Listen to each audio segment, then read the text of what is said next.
Tout pour investir. Le match des traders. Bonjour messieurs, ce matin nous avons d'une part Andrea Tueni, sales trader chez Saxo Bank. Bonjour Andrea.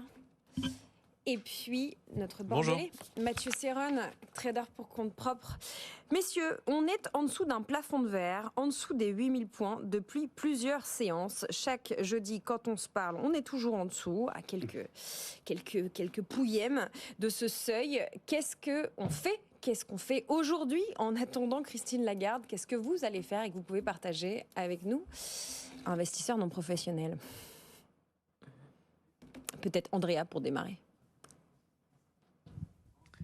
C'est vrai qu'on a un phénomène de latéralisation sur le CAC, on s'approche de ces 8000 points, mais on n'arrive vraiment pas à les franchir, et ça fait maintenant plusieurs séances déjà qu'on a ce phénomène. On est même dans un range assez serré, 7009, 7980, 7900 points, c'est un niveau sur lequel on est en train de rebondir. On a rebondi déjà à plusieurs reprises sur ce niveau, donc vraiment le range il est assez marqué maintenant, mais c'est vrai qu'entre ces deux bornes il se passe pas énormément de choses, et d'où le phénomène un peu de latéralisation. On a une tendance un peu plate sur le CAC, on a beaucoup plus de dynamisme par exemple à l'inverse sur les marchés américains, où c'est un peu plus volatile. On l'a vu notamment dernièrement avec des techs qui commencent à montrer quelques signes de nervosité, de fragilité, mais c'est vrai que sur le CAC ça reste très calme, donc on attend quand même parce qu'il peut y avoir des événements qui peuvent faire bouger les choses. Il y a la réunion de la Banque Centrale Européenne, alors même si a priori, il ne devrait pas y avoir trop de surprises. Le marché price toujours un changement de cap pour le mois de juin, mais pas avant. Mais voilà, on peut toujours avoir une surprise dans le discours, dans les propos qui vont être tenus par Christine Lagarde. On va avoir le rapport sur l'emploi aussi demain aux États-Unis, la suite de l'audition de Jérôme Powell cet après-midi. Donc il y a quand même encore des événements à risque qui peuvent faire bouger un petit peu les choses.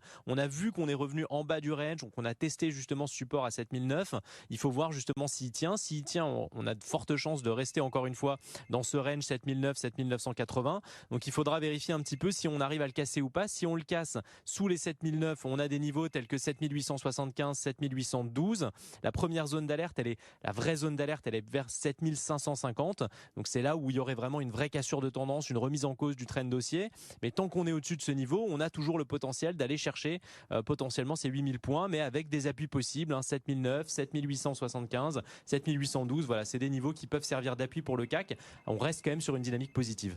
Bon, et vous Mathieu Serron, est-ce que vous observez les mêmes seuils? Est-ce que vous surveillez les mêmes niveaux? Oui, à peu près. 7915, c'est le support que l'on travaille, et que l'on travaille depuis 10 séances, parce qu'on entame la 10e séance entre les mêmes limites sur le CAC. Moins de 1% entre les extrêmes de cette phase-là, donc c'est quand même remarquable. 1%, c'est rien du tout. Et on a donc des marchés, comme le disait Andrea, qui sont dans l'attente de nouveaux catalyseurs, avec à commencer par la BCE cet après-midi.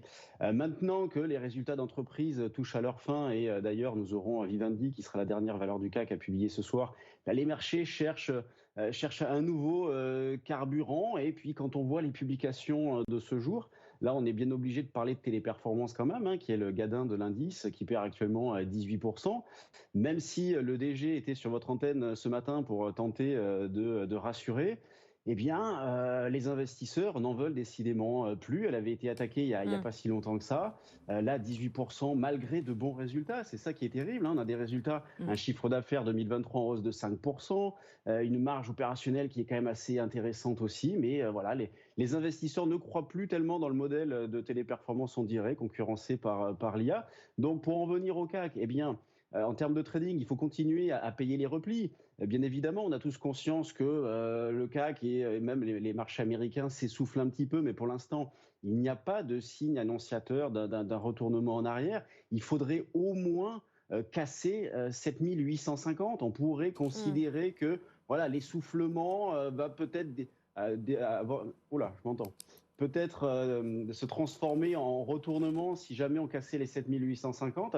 Et sinon, là, je rejoins parfaitement Andrea, c'est 7550 le niveau à surveiller pour envisager un retournement de tendance plus fort, plus durable. Donc, moi, je suis actuellement placé sur 7915 pour viser la zone des 7950 jusqu'à éventuellement la zone des 7975-80. Donc, je ne fais que jouer une poursuite de la situation que nous connaissons depuis 10 jours.